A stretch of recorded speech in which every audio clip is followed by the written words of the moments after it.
오늘 가정의 날 맞이해서 가정에 주신 하나님 말씀을 계속해서 나누고 있는데, 우리 지난 어린이 주일은 자녀 양육에 대해서 우리 말씀으로 양육하라 그렇게 말씀을 나눴고, 오늘 어버이 주일이니까 부모 공경에 대해서 그렇게 함께 말씀을 나누려고 합니다. 오늘 첫 번째는 주 안에서 순종하라입니다. 오늘 1절에서 같이 한번 읽어볼까요? 자녀들아, 주 안에서 너희 부모에게 순종하라. 이것이 옳으니라. 자녀된 우리에게 명하신 하나님의 뜻이 너무 분명해요. 자녀들아, 너희 부모에게 순종하라 말씀하십니다.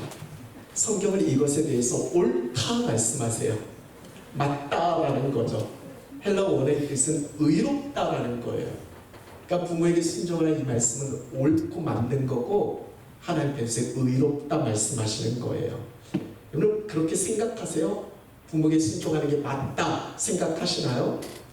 내 기분 감정에 따라서 어떤 날은 순종하는 게 맞는 것 같고, 또 어떤 날은 내 오늘 기분이 아니야, 오늘 순종하는 게 아니야, 혹시 그렇게 생각하고 있지는 않은가요? 여러분 삶의 기준이 내 기분 감정에 따라서 움직이면 안 되잖아요. 어떤 상황, 상환경, 사람에 따라서 바뀌는 그게 삶의 기준이 아니라 우리의 삶의 절대적 기준은 오직 성경, 하나님 말씀에 둬야 하는 거죠. 하나님 말씀이 옳다라고 하는 겁니다. 하나님 말씀이 의롭다 말씀하는 거예요. 내 기분, 감정, 내 상황, 느낌 그게 아니라 하나님 말씀에서 너희 부모에게 순종하라, 이게 옳다, 이게 맞다 말씀하시는 거예요. 그럼 우리는 그 절대적인 하나님의 말씀을 받아들여야 하는 거죠. 골로새서 3장 20절에는 부모 순종에 대해서 이렇게 말씀하세요. 우리 같이 한번 읽어볼까요? 자녀들아, 모든 일에 부모에게 순종하라. 이는 주 안에서 기쁘게 할 것입니다. 우리 표준이 세번역 보면 이 부분을 이렇게 번역하고 있어요. 이것이 주님을 기쁘시게 하는 일이다. 뭐가요? 모든 일에 부모에게 순종하는 것 말이죠. 이런 주님을 기쁘시게 하는 삶은 너무나 분명하게 성경이 우리에게 제시해주고 있어요. 그것은 부모에게 순종하는 거예요. 오늘이 꼭 어버이 주일이어서만 이 말씀을 전하는 게 아니에요. 우리 평생의 삶이 정말 주님의 기쁨 되어졌으면 좋겠어요. 찬양할 때만 말고 내가 원하는 한 가지, 그게 주님의 기쁨이 되는 건데, 그 주님의 기쁨이 너무나 분명하게 너희 부모에게 순종하는 것, 그게 바로 주님을 기쁘시게 하는 일이다. 성경은 그렇게 말씀하고 있어요. 우리 평생의 삶에 하나님을 기쁘시게 하는 복된 통로 되기를 여러분 축복합니다. 여러분이 정말 주님의 기쁨 되고 주님의 영광 되셨으면 좋겠어요. 이걸 우리에게만 명하신 게 아니에요. 예수님이 먼저 본이 되어 주셨어요. 누가복음 2장 51절 말씀에 보면 우리 부모님께 순종하는 예수님의 모습이 나오잖아요. 예수께서 함께 내려가서 나사렛에 이르러 순종하여 받드셨다. 예수님이 누구를 순종하여 받드신 거예요? 누구랑 함께? 그 아버지 요셉, 어머니 마리아와. 그러니까 부모님을 순종해서 받들었다는 거예요. 예수님이 누구세요? 전능하신, 능치 못함이 없으신 하나님이시잖아요. 보시기에 얼마나 그 부모가 연약할까요? 얼마나 부족함이 보일까요? 실수도 하고 잘못도 하고. 그런데 예수님은 그 부모를 순종하여 받들었다라고 성경은 말씀하고 있어요. 올 한 해 우리가 외치는 표가 있잖아요. 예수님처럼 그런 전능하신 하나님의 아들이 이 두 부모에게 순종했다면 우리는 마땅히 그분을 따라야 하는 거죠. 말로만 예수님처럼 외치는 게 아니라 예수님 먼저 본을 보여주셨잖아요. 우리도 예수님처럼 그렇게 해야 하는 겁니다. 어떻게 보면 오늘 우리의 문제는 몰라서가 아니에요. 알아요. 근데 행하지 않아요. 알지만 행하지 않는 게 문제죠. 하나님의 뜻은 너무나 분명하게 우리에게 전해주고 있어요. 너희 부모에게 순종하라. 근데 여기서 중요한 건 뭐냐면 주 안에서 순종하는 거예요. 오늘 말씀의 제목도 주 안에서 순종하라잖아요. 세상에서도요 부모에게 순종하라고 알려줘요. 도덕, 윤리, 여러 가지 가르침 속에서 당연히 마땅히 부모에게 순종하라고 말해주죠. 근데 그들과 분명한 차이가 있어요. 그리스도인된 우리는 순종하되 예수 그리스도 안에서 순종하는 거예요. 이건 단순히 어떤 도덕 윤리적 명령이 아니라 하나님과의 관계 안에서 우리에게 주어진 명령이라는 거죠. 예수 그리스도를 믿는 믿음 안에서 행하는 순종이라는 거예요. 이렇게 물을 수도 있을 것 같아요. 내게 전혀 도움이 안 되는 부모에게도 순종이 안 해? 내게 아픔을 주고 상처를 주는, 나를 고통스럽게 해주는 부모가 뭐 다 좋지는 않잖아요.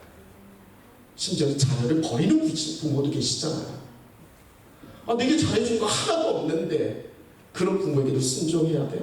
잘해주면 순종하지 말라고 해도 네 어머님 하고 순종하잖아요. 우리 애들이 그래요.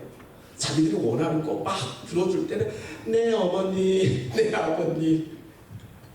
그게 아니잖아요. 순종할 만한 본이 되지 못하는 부모가 많이 있어요. 실제로 순종은커녕 부모를 향해서 마음을 닫고 사시는 분들이 의외로 많이 계세요.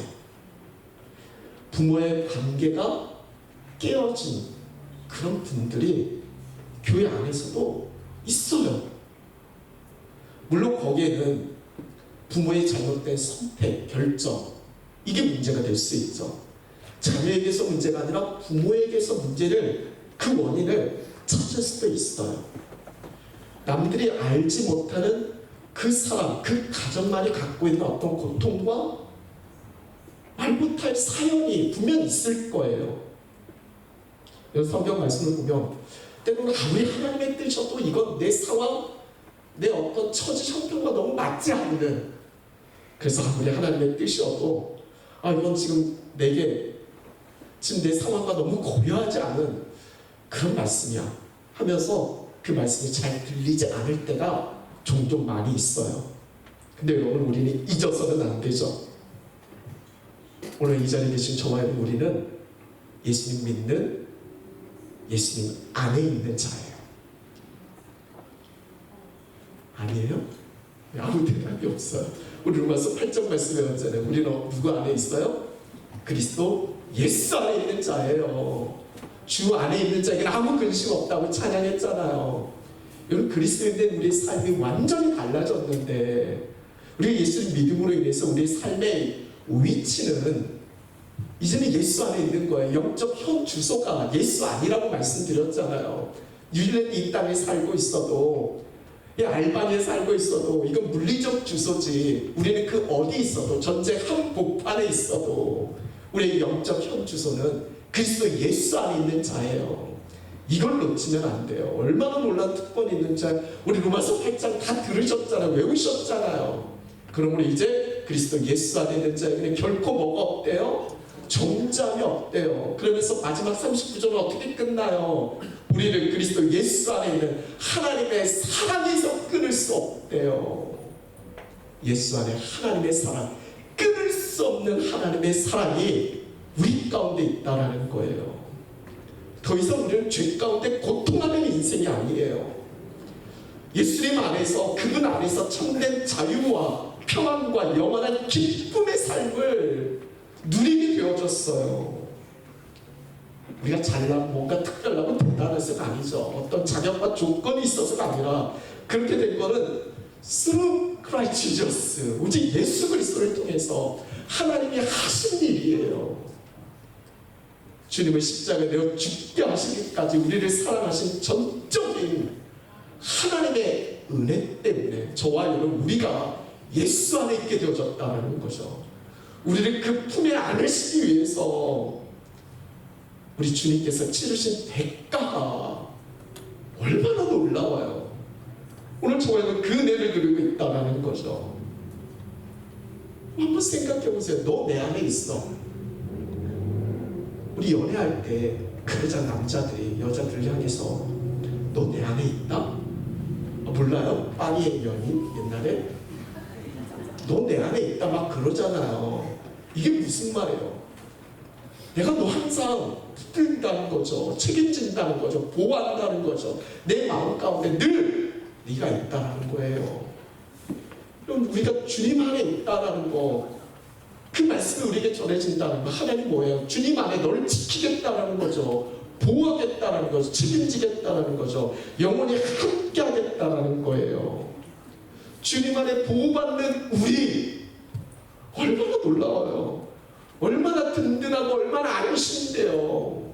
아무리 세상에 별일이 다 일어나도 주님 안에 보호받는 우리의 삶이 얼마나 안심이에요.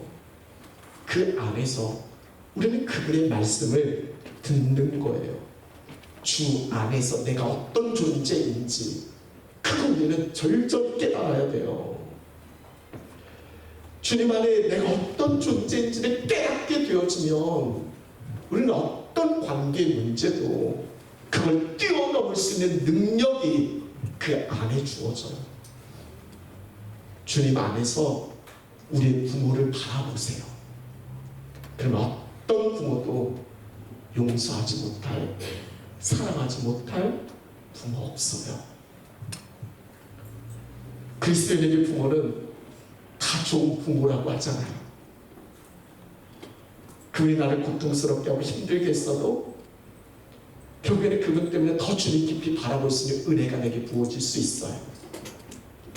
결국에는 나를 예수 믿게 한 그 부모가 세상적 기준으로 어떤 기준이 달라도 결국 나를 예수 믿게 한 최고의 부모가 되어진다는 거예요. 주님의 그 놀라운 은혜와 사랑을 깨닫게 되어지면 부모님은 감사의 대상이 되는 거예요. 롯이 그랬잖아요. 시어머니를 따라가요. 자신의 고향을 떠나서 낯선 시어머니의 고향으로. 완전 정신 나간 거 아니에요? 남편 죽었는데 왜 따라가요? 여러분, 나오미가 룻이 시어머니 나오미를 끝까지 모신 건, 그렇게 모시고 순종하고 따라간 거, 뭐 돈이 있어서예요? 시어머니가? 거기에 무슨 땅이 있나요? 아니잖아요. 룻이 시어머니를 끝까지 순종한 건 하나님에 대한 신앙 때문이에요. 결국 룻은 이방 여인이었고 과부였지만 보아스를 만나게 되고 예수님의 족보에 올라가는 놀라운 구속의 은혜를 입게 되어지잖아요. 오늘 우리에게 전해진 이 말씀을 우리는 분명히 잡아야 돼요. 찬송가 460장 3절 가사로 이런 가사가 있어요. 죄인도 원수도 친구로 변한다. 예수 안에서, 예수 안에선 죄인도 원수도 친구로 변한대요. 하물며 우리 부모님이세요. 후렴구 갈새 그러잖아요. 영생을 누리며 주 안에 살리라. 이 놀라운 은혜와 특권이 우리에게 주어졌는데, 우리가 죽어서만 천국 가는 게 아니라 내가 살아가는 이 밤 이곳에서 영생을 누리며 우리 주님 안에서 살아갈 수 있는 그런 복을 저와 여러분, 우리 모두가 함께 누리실 수 있게 간절히 축원합니다. 주 안에서, 우리 예수님 안에서, 우리가 그분 안에서 죄인이었고 연약했고 원수였는데, 그래서 넌 안 돼, 그게 아니라 연약할 때, 죄인이었을 때, 원수 되었을 때 있는 그대로 십자가 내어 죽게 하시기까지 우리를 사랑하셨잖아요. 그 사랑 안에 우리를 품어주고 계시는 거예요. 우리도 그 안에서 우리 부모님을 보세요. 그 안에서 오늘 우리 공동체, 우리와 함께하는 이들을 바라보시는 거예요. 주 안에서 순종하라 말씀하십니다. 두 번째, 같이 한번 따라해 보실까요? 내 아버지와 어머니를 공경하라. 2절 3절 같이 읽어볼게요. 내 아버지와 어머니를 공경하라. 이것은 약속 있는 첫 계명이니 이로써 내가 잘되고 땅에서 장수하리라. 공경하라, 많이 들었잖아요. 영어로 리스펙이에요. 존경하는 거죠. 존중하는 거죠. 근데 히브리 원어의 뜻을 보면 이 카바드라는 단어예요. 이 본래 의미는 뭐냐면 무겁게 여기다는 거예요. 중요하게 여기는 거죠. 존귀하게 여기는 거예요. 그러니까 공경하는 게 단지 어떤 예의 범절 이런 차원이 아닌 거죠. 어떤 외적인 존중 그걸 넘어서서 그분의 존재 자체를 귀하게 여기는 거예요. 그 무게를 인정하는 거죠. 어렸을 적에는 그랬어요. 어렸을 때는 엄마 아빠가 최고였어요. 그때는 부모님의 말이 정말 중요했어요. 부모의 존재는 그 무엇과도 바꿀 수 없었어요. 지금 소리에게 1억을 깎아준다고 한들 제가 엄마 아빠 위 1억을 바꾸겠어요? 1억 불. 소리에 있어서 어렸을 적에는 부모가 최고예요. 엄마 아빠 그 무게가 정말 중요한 거죠. 근데 언제부턴가 내 지식, 내 경험 그게 쌓이기 시작하면서 우리의 삶이 달라져요. 이제는 부모가 가볍게 여겨져요. 그분의 말이 때로는 무시가 돼요. 그분의 존재가 예전처럼 그렇게 중요한 삶의 부분이 되지 않아요. 오늘 여러분들에게 한번 스스로 물어보세요. 여러분들에게서 부모의 무게는 어느 정도일까요? 부모를 공경한다는 게 단지 말로 감사합니다 표현하거나 또 이런 기념하는 날 선물을 드리는 그런 정도가 아니라 그 부모의 권위, 그분의 존재 그걸 마음 깊이 정말 리스펙하고 삶으로 표현하는 태도 이 모든 걸 다 포함하는 거죠. 부모님이 연세가 드시면 얼마나 약해져요. 예전에 그렇게 무겁게 대단해 보였는데 이제는 그 모습이 되게 초라해 보이시잖아요. 세상적인 영향력도 엄청 줄어들잖아요.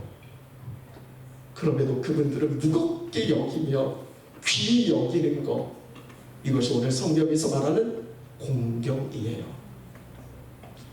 지난주 자녀 양육에 대한 말씀을 나누면서 자녀 양육의 핵심이 뭐라고 했죠? From the Lord, 주님께로부터 주어진 내게 맡겨진 존재. 자녀 양육의 핵심은 내게 아니라 주님의 것이라는 거예요. 이게 자녀 양육의 핵심이에요. 이게 깨달아지면 내 마음대로 내가 하고 싶은 대로가 아니라 그분의 것이니까 그분께 물어야죠. 그래서 자녀 양육은 말씀으로 양육해야 하는 거예요. 이게 자녀 양육의 핵심이죠. 그럼 부모 공경의 핵심은 뭐예요? 우리의 부모님은 하나님의 대리자예요. 이걸 우리는 기억해야 돼요. 성경에서 하나님을 쓸 때 하나님에게 쓰는 그 용어들이 부모에게 적용돼요. 대표적인 말씀은 레위기 19장 2절 3절 말씀인데 우리 같이 한번 읽어볼까요? 너는 이스라엘 자손의 온 회중에게 말하여 이르라. 너희는 거룩하라. 이는 나 여호와 너희 하나님이 거룩함이니라. 너희 각 사람은 부모를 경외하고 나의 안식일을 지키라. 나는 너희의 하나님 여호와이니라. 하나님께서 거룩하라. 이게 하나님의 뜻이에요. 내가 거룩하니까 너희도 거룩해야 된다. 우리가 거룩의 사명을 이루어 가야 되잖아요. 그래서 거룩을 이루는 삶의 실천의 첫 번째가 뭐예요? 너희 부모를 경외하는 거예요. 하나님에게 쓰여진 이 단어를 우리 부모에게 쓰여지고 있는 거예요. 그러니까 부모는 하나님의 대리자예요. 이걸 놓쳐서는 안 돼요. 부모 공경에 대한 말씀은 성경에서 정확하게 하나님을 공경하라는 말씀과 똑같아요. 그러니까 우리가 하나님을 섬기듯이 부모님을 섬겨야 하는 거예요. 에베소 6장 이 다음 7절 말씀을 보면 기쁜 마음으로 섬기기를 주께 하듯 하라고, 사람에게 하듯 하지 말라. 여러분 이렇게 하고 계세요? 혹시 사람의 생각으로 부모를 대하고 계시는 건가요? 하나님을 대하듯 부모를 섬겨라. 이것이 성경의 말씀이에요. 할 수 있으면 하고 그렇지 않으면 하지 않아도 돼. 이건 사람의 생각이죠. 그렇게 부모를 대해서는 안 된다는 겁니다. 여건이 되면 너도 안 되는 되는데 그게 아니라 여건이 되면 되고 환경이 되면 하고 그렇지 않으면 하지 않아도 된다는 생각, 이건 사람의 생각이죠. 부모를 모시듯 하나님을 모시듯 죽게 하듯 하는 것, 이것이 성경에서 말한 공경이에요. 출애굽기 20장 12절에 우리가 너무나 잘 아는 십계명의 말씀이 선포되어지잖아요. 여러분, 십계명의 말씀에서 약속이 있다는 말씀은 유일한 이 말씀이에요. 우리 같이 한번 읽어볼까요? 내 부모를 공경하라. 그리하면 내 하나님 여호와가 내게 준 땅에서 내 생명이 길리라.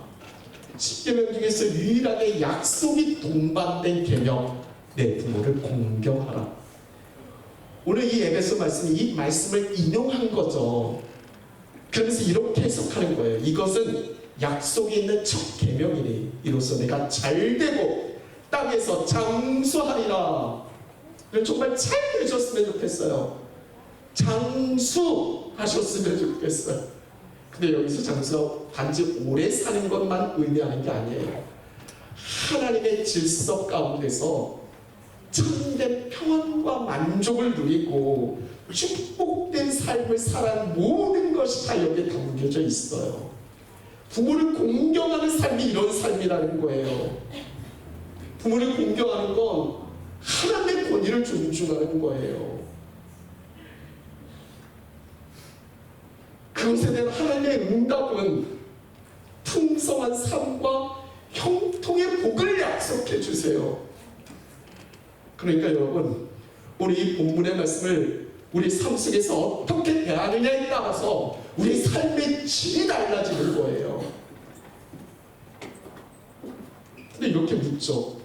아니, 내가 내 부모님 공경하는데 왜 하나님은 나에게 복 주시지? 여러분, 내가 내 부모님 모시는 그게 내 일로만 끝나나요? 하나님의 일이죠.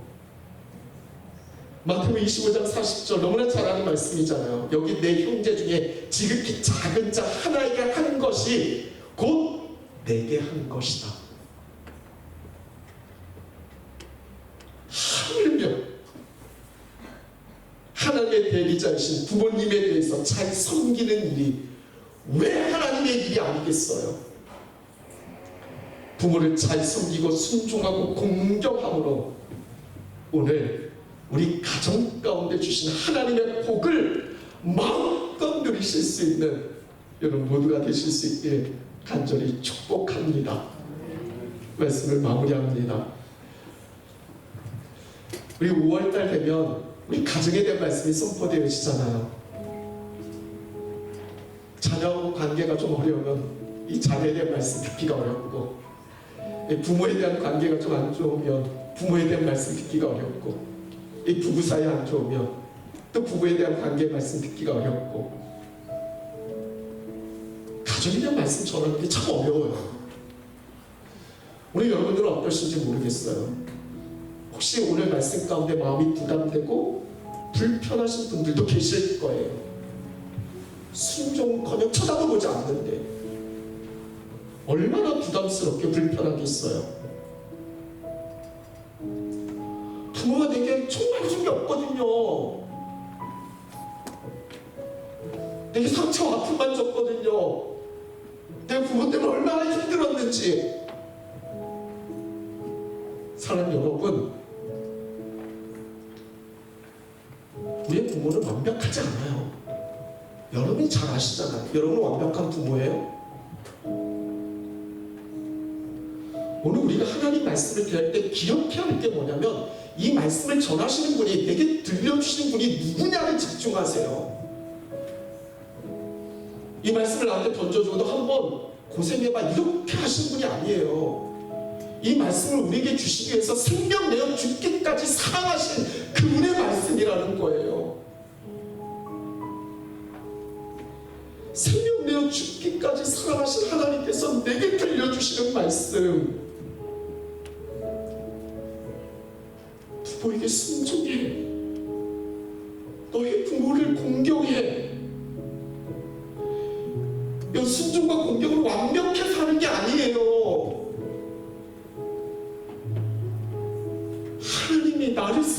그분의 말씀이기에 거기에 대한 응답인 거예요. 단순히 세상에서 말하는 도덕적 윤리적 요청이 아니에요. 하나님과의 관계 안에서 주어지는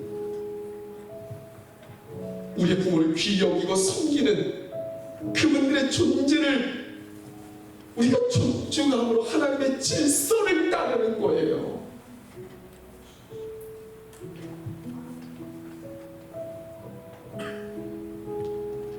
오늘 우리는 하나님의 말씀 안에서 내 삶의 가치를 정립해야 돼요. 주 안에서 순종하며 내 부모를 공경하라. 이 삶은 결코 헛되지 않아요. 하나님이 기쁘시게 하는 일인데, 하나님의 약속이 담겨져 있는데 반드시 복을 주세요. 오늘 스스로의 모습을 돌아보세요. 혹시 부모님께 무심하거나 잊고 살고 계시진 않아요? 혹 부모님의 부족함 때문에 순종, 공경과 우린 멀리하고 계시진 않으세요? 다시 말씀 앞에 서자고요. 부모에게 순종, 공경하는 건 그건 믿음이고 신앙이에요. 결단하자고요. 하나님이 나를 이 땅에 보내시기 위해서 사용하신 도구예요. 귀히 여기세요. 부모를 귀히 여기세요.